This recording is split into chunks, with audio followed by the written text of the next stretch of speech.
my initial thought in the game is that, look, they were in a good spot here against the Avalanche in the sense that the Avalanche played yesterday and they played 2 nights before, so it was the third game in 4 nights. So I'm not going to give them, the biggest pat on the back in the world for dominating in the third period against what was very clearly a tired team. So I'm not going to go, overboard here with the moral victories thing. But my hope in this game, more than anything else, was I don't want them to embarrass themselves. I want them to give a good showing.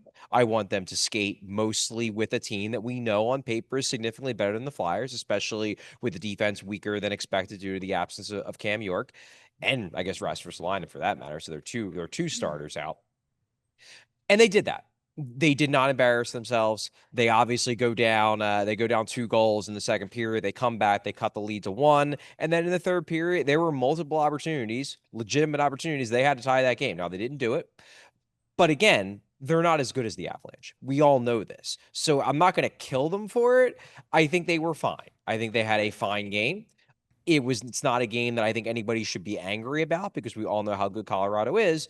But I'm also not going to be like, oh man, what a great loss. Like, I don't know. You did have them on the ropes in the third period and you couldn't find a way. And I'm sure that's frustrating to them. It's frustrating to the fans. I get that. But they didn't embarrass themselves. They hung with a team that is better than them. So I'm also not going to give them too much grief as well. Team, not embarrassing. Let's go. All Yeah. right. All about that. But one nice moment, Sean Couturier opens up the game on his birthday, 900th game, scores a goal. That was a nice moment. Any thoughts on Couturier here?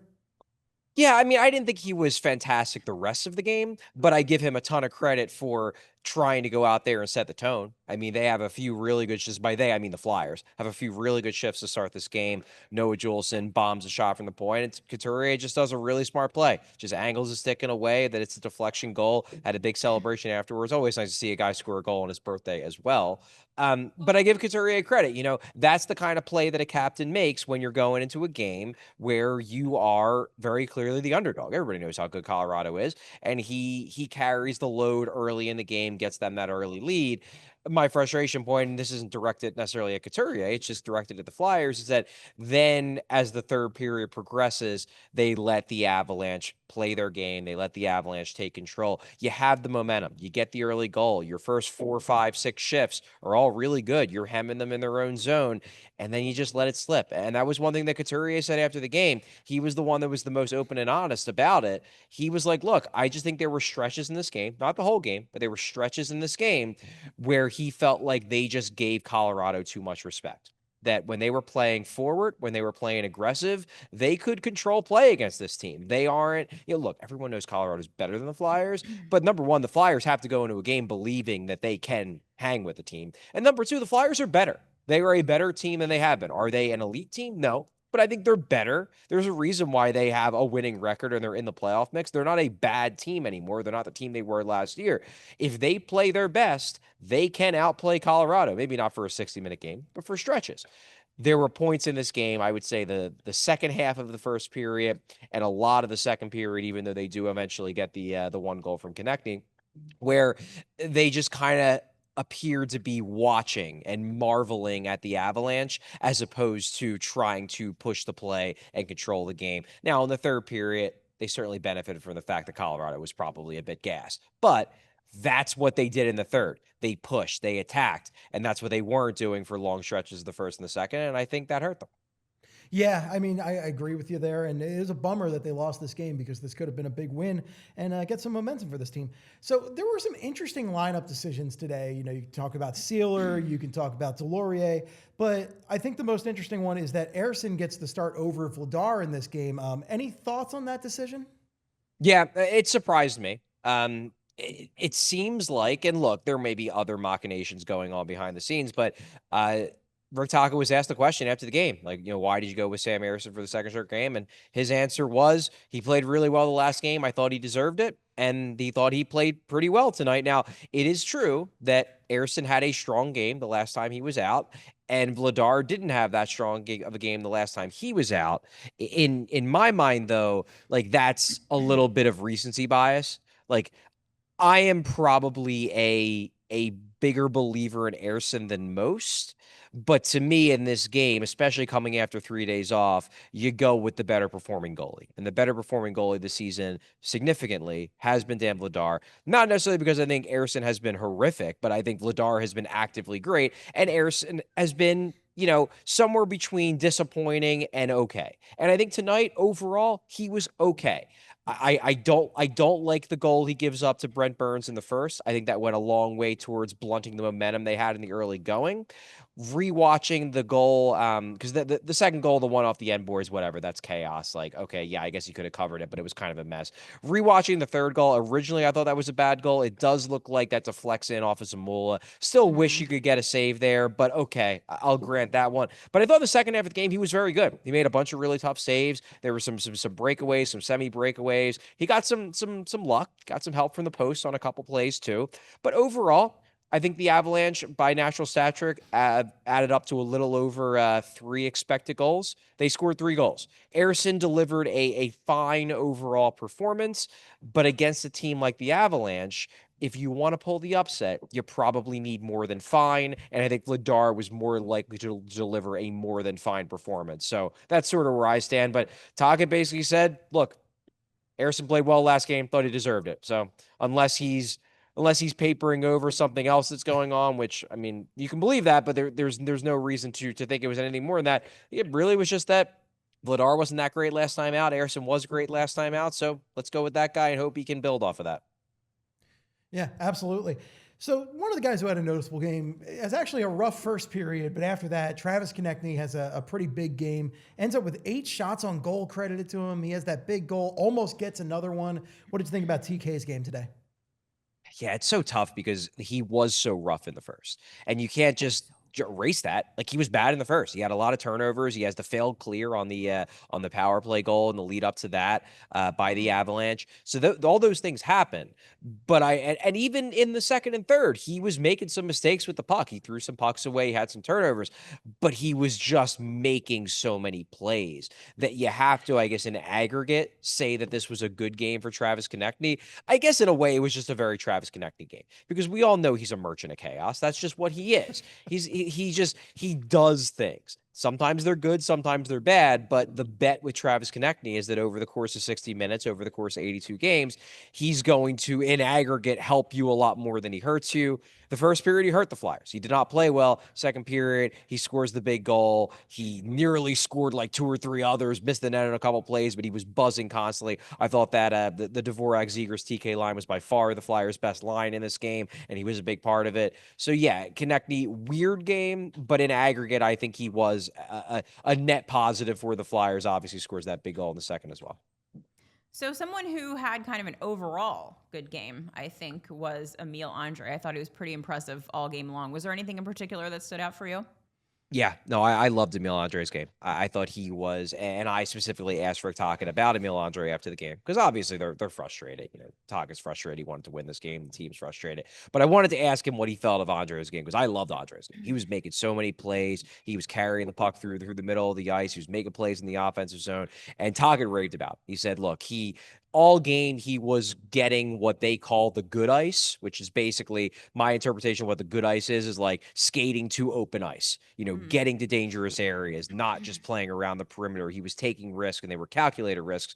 But what I loved the most about it was that this was a game and Sean Couturier, the captain of the team, straight up admitted he feels like the team at times were a little deferential to the Avalanche. They maybe respected them a little too much.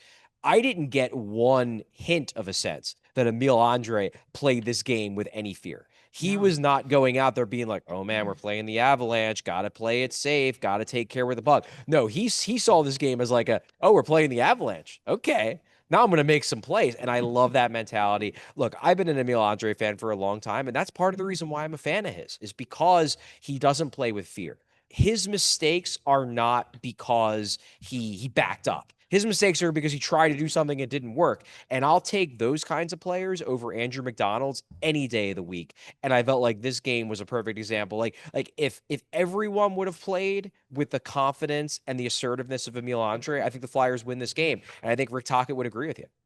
Yeah, I mean, it was a great game. He's just so noticeable in the offensive zone in a way Yes. that None of the other defensemen are, and a lot of the forwards aren't. So he's just a great asset. I'm glad he's sticking with the team right now. So Trevor Zegras, shootout master, absolute shootout master. Penalty shots, 0 for 3 now. What is the deal with that? What's the deal? It's a fascinating question. I feel like that's not a question you ask a guy, maybe not even on the record. You ask him like after a practice, it's like, Trevor, what the heck is up with you in penalty shots? I mean, the only thing I could think of is that he overthinks it.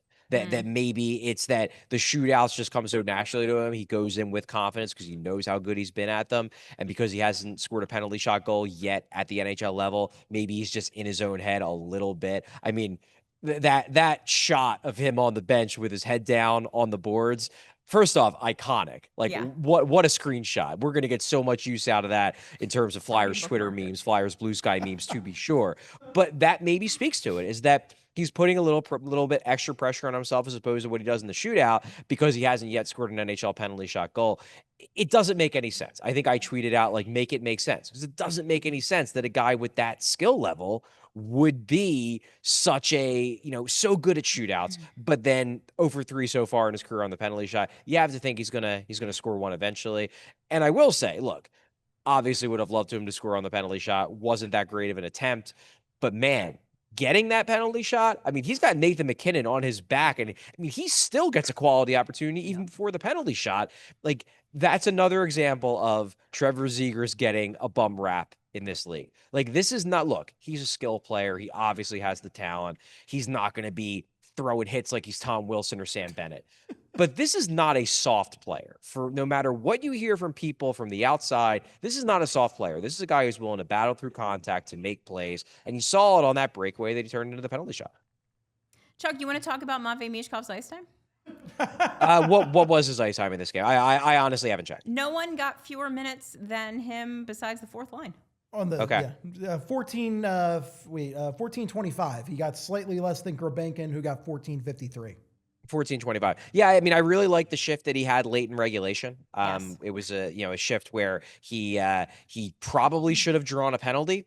Looked to me like that was a trip, but he doesn't. But he almost draws it by doing really good things with the puck. Then he has a really good defensive play to break up a scoring chance opportunity by back checking well, and then he goes back up ice, helps the Flyers create the opportunity for another chance. I don't think this is one of Mishkov's best games, but could he have stood for a few more shifts? Yeah, probably. My guess, if I'm gonna play a little bit like of armchair psychologist, armchair GM, whatever, my assumption is that this really just comes down to the lack of defensive trust that Tocchet has in him, and that he's afraid that if he throws Mishkov out for extra shifts, that he's going to have to face off against guys like McKinnon, guys like Natchez, and that those guys will be able to exploit Mishkov defensively because he's still a work in progress in that regard.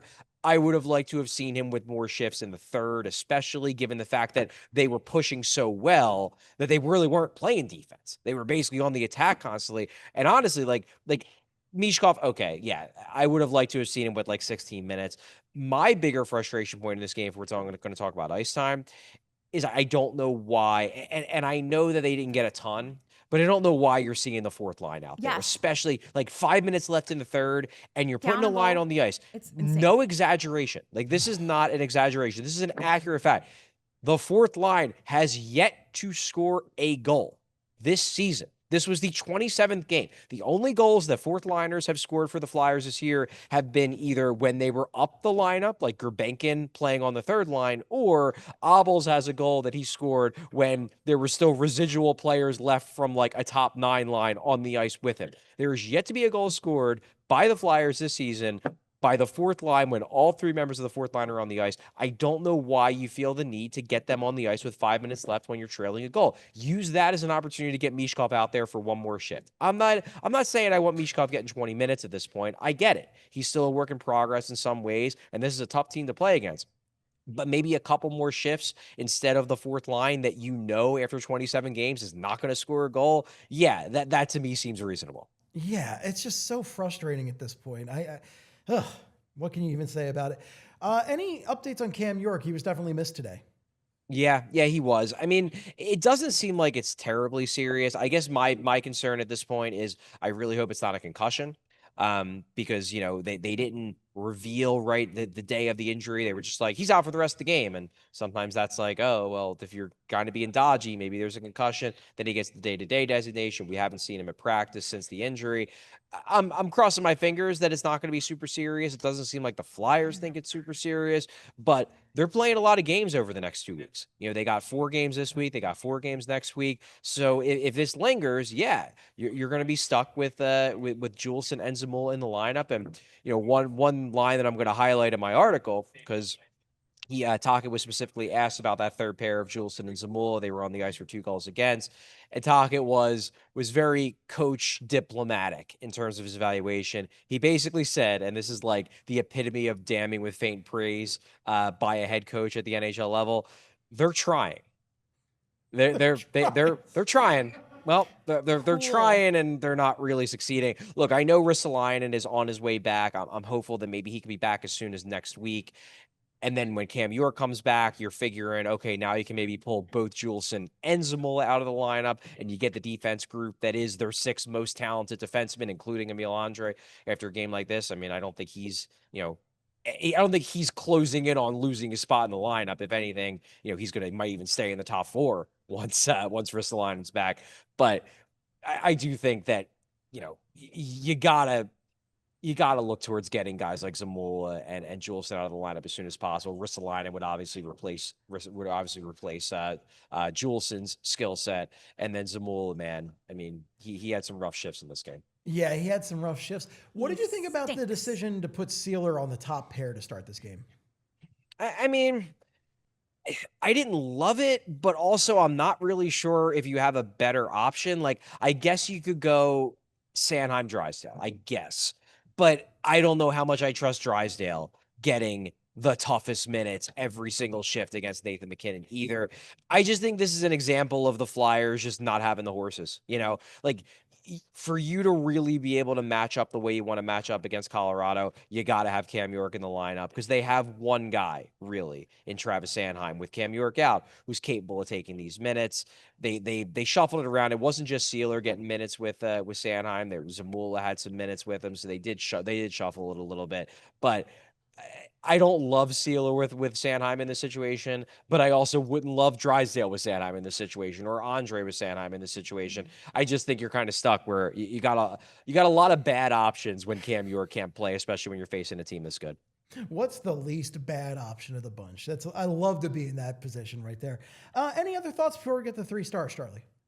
Not really. I think I like what I'm seeing from that Konechny Zegras Dvorak line. I know they didn't score, late in the game when they were buzzing, but man, they were buzzing. That's an exciting line to me. So I'm hoping they keep that together for an extended period of time. And I thought that the Couturier, Tippett, Mishkov line had moments too. So crossing my fingers that those 2 lines can start to build something over these next couple weeks.